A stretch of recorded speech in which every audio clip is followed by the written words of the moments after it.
प्रधानमंत्री नरेंद्र मोदी ने गुरुवार को नई दिल्ली स्थित हैदराबाद हाउस में फिनलैंड के राष्ट्रपति अलेक्जेंडर स्टब के साथ द्विपक्षीय बातचीत की और पारस्परिक संबंधों को मजबूत करने पर चर्चा भी की। इस दौरान दोनों देशों के बीच कई एमओयू पर हस्ताक्षर भी किए गए हैं।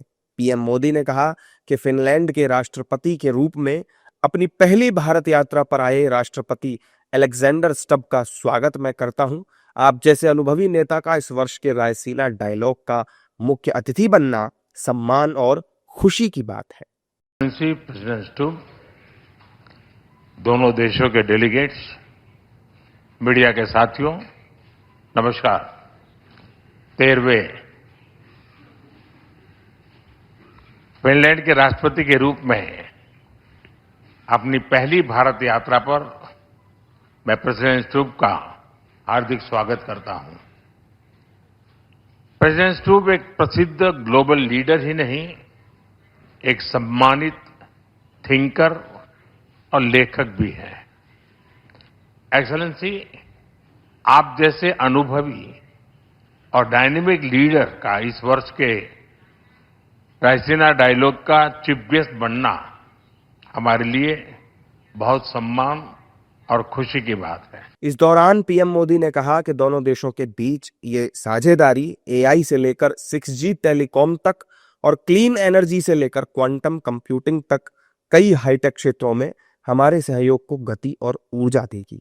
ये पार्टनरशिप एआई से लेकर 6G टेलीकॉम तक, क्लीन एनर्जी से लेकर क्वांटम कंप्यूटिंग तक कई हाईटेक क्षेत्रों में हमारे सहयोग को गति और ऊर्जा देगा।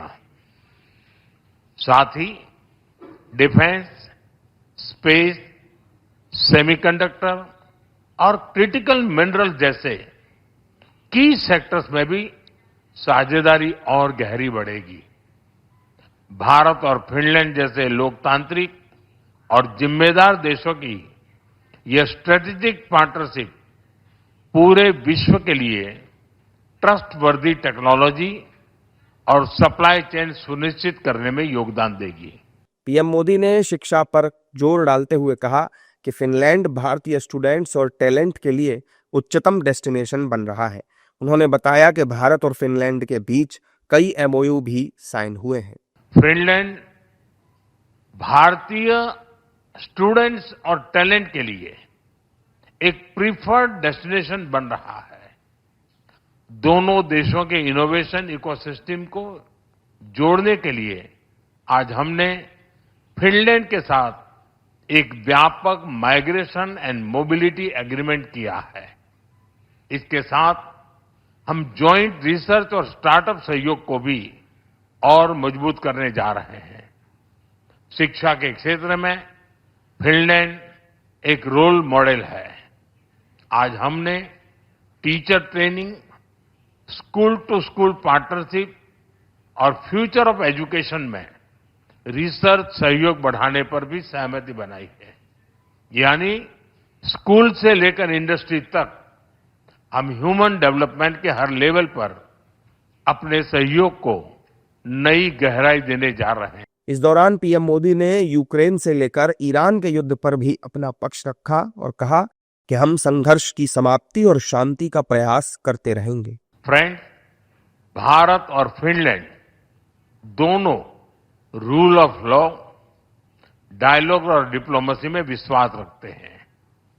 हम एकमत है कि केवल मिलिट्री कॉन्फ्लिक्ट से किसी भी मुद्दे का समाधान नहीं निकल सकता।